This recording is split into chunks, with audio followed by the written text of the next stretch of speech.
Muy buenos días, yo soy el estudiante Wellington Javier Macías Belaña de la Universidad Laica Eloy Alfaro de Manabí, que actualmente cursa el primer semestre de Medicina y para esta ocasión en la asignatura de Anatomía Sistemática dirigida por nuestra docente, doctora Amelia Arteaga Mendoza, yo les voy a explicar dos de los 12 pares de nervios craneales, que uno de ellos va a ser el séptimo par craneal o el nervio facial. Bien, el nervio facial va a ser un nervio mixto que va a estar conformado por dos raíces. ¿Qué quiero decir con mixto? Que una raíz va a ser motora y que va a estar constituida por el nervio facial propiamente dicho, y otra raíz que va a ser sensitiva va a tener el nombre de nervio intermedio. Este dicho nervio intermedio también comprende fibras vegetativas que van a inervar las glándulas linguales, submandibular y sublingual. Ahora yo les voy a hablar sobre el origen tanto real y aparente que tiene el nervio facial. En cuanto a su origen real, la raíz motora va a nacer del núcleo del nervio facial, que va a estar situado en la sustancia reticular gris del puente. En cuanto a su raíz sensitiva, va a tener su origen en el ganglio geniculado, que este va a estar ubicado en el trayecto del nervio facial. Y bien, ahora las prolongaciones de las células que tiene este ganglio geniculado van a constituir las fibras sensitivas para el nervio intermedio. Ahora, por último, las fibras vegetativas van a proceder de dos núcleos que van a estar situados posteriormente del núcleo motor, que van a tener el nombre de los núcleos parasimpáticos del nervio facial, que son el núcleo salivar superior y del núcleo del tracto solitario. En cuanto a su origen aparente, va a nacer aparentemente de la altura del surco bulbopontino, que este va a estar medial al nervio vestíbulo coclear y termina en la parte superior del núcleo del tracto solitario. Ahora yo les voy a hablar del trayecto del nervio facial, que las dos raíces del nervio facial van desde el surco bulbopontino y se dirigen lateral y superiormente y se dirigen en el conducto auditivo interno. El nervio va a presentar, igual que este conducto, tres segmentos. Un primer segmento que va a comenzar en el orificio del conducto facial y va a terminar en el fondo del conducto auditivo interno. El segundo segmento, que va a ser oblicuo, va a estar situado en un plano horizontal, casi en paralelo al eje mayor de la porción petrosa del hueso temporal. Y por último, un tercer segmento que va a ser vertical, va a comenzar inferiormente a la entrada del antromastoideo y va a terminar en el agujero estilomastoideo. Cuando el nervio facial sale de la porción petrosa, este va a penetrar en la parótida, donde se van a dividir sus ramos terminales. Ahora, siguiendo, les voy a hablar de la distribución, sus ramos colaterales y sus ramos terminales que tiene el nervio facial. En cuanto a su distribución, este va a estar de la siguiente manera. Va a tener ramos colaterales intrapetrosos, ramos colaterales extrapetrosos y ramos terminales. En cuanto a sus ramos colaterales intrapetrosos, estos van a nacer del nervio facial y van a ser 6. El nervio petroso mayor, el ramo comunicante del plexo timpánico, el nervio estapedio, la cuerda del tímpano, el ramo sensitivo del conducto auditivo externo y por último el ramo comunicante con el nervio vago.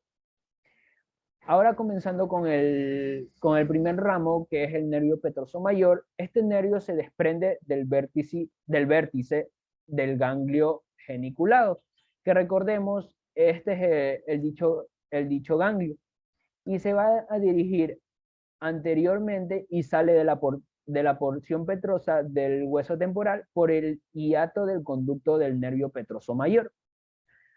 Siguiendo el ramo comunicante con el plexo timpánico, su origen va a ser lateral al ganglio geniculado y se dirige anteriormente y atraviesa el conducto del nervio petroso menor. Ahora el nervio estapedio, que este se va a desprender del segmento vertical del nervio facial y se dirige al músculo estapedio.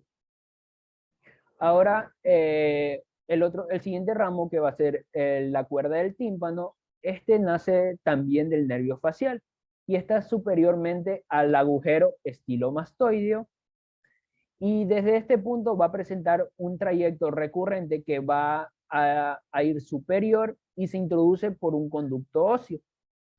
Ahora, el ramo sensitivo del conducto auditivo externo, este va a ser un filete nervioso que a la altura o un poco inferior al agujero estilomastoideo.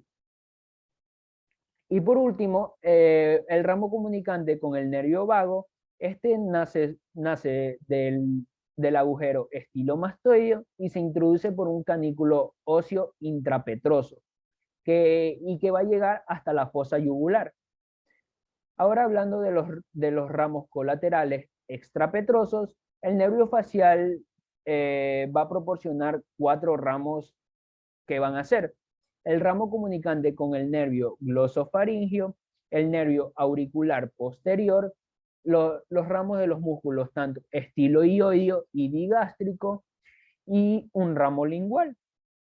Ahora, ahora pasando por el primer ramo comunicante que va a ser con el nervio glosofaringio, este se desprende del nervio facial inferior al agujero estilomastoideo y va a cruzar la cara anterior de la vena yugular interna y termina en el ganglio inferior del nervio glosofaringio, que cabe decir que este ramo colateral va a ser inconstante.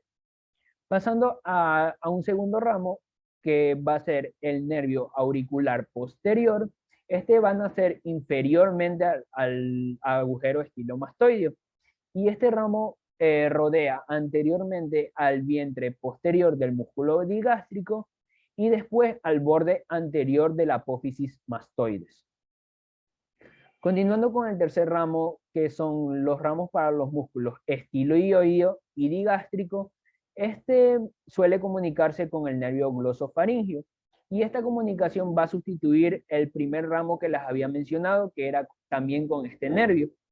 Y por último, un ramo lingual que este se va a observar raramente y también parece que puede suplir el ramo comunicante con el nervio glosofaringio y va a terminar cerca de la base de la lengua.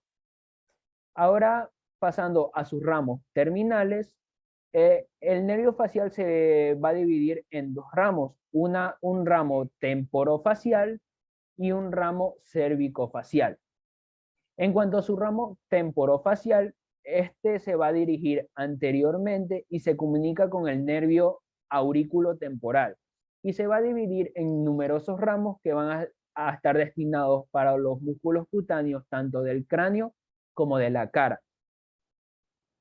Y estos ramos van a ser ramos temporales, ramos frontales, ramos cigomáticos y ramos bucales superiores. En cuanto a los ramos cervicofacial, estos ramos van a discurrir entre los lóbulos parotidios y se van a comunicar con el nervio auricular mayor del plexo cervical y que estos ramos van a ser ramos bucales inferiores, un ramo marginal mandibular y un ramo cervical para el platismo.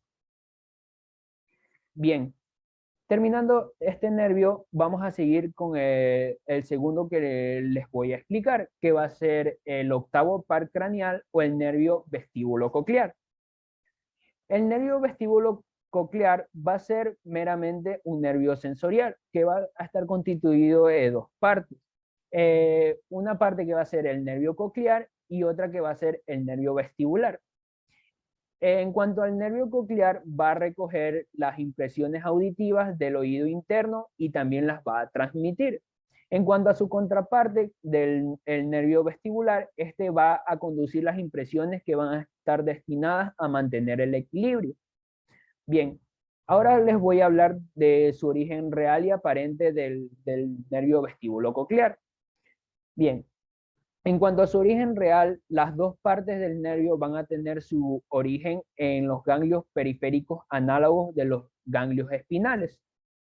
Bien, un ganglio que va a ser para el nervio coclear es el ganglio coclear, que este va a estar ocupando toda la cóclea en toda su extensión. Y también el ganglio que va a ser para el nervio vestibular se llama ganglio vestibular y que este va a estar situado en el fondo del conducto auditivo interno. En cuanto a su origen aparente, el nervio vestíbulo coclear va a penetrar el puente por el extremo lateral del surco bulbopontino y va a estar lateralmente a los nervios facial e intermedio. Es decir, va a estar en esta posición que están viendo en la presentación.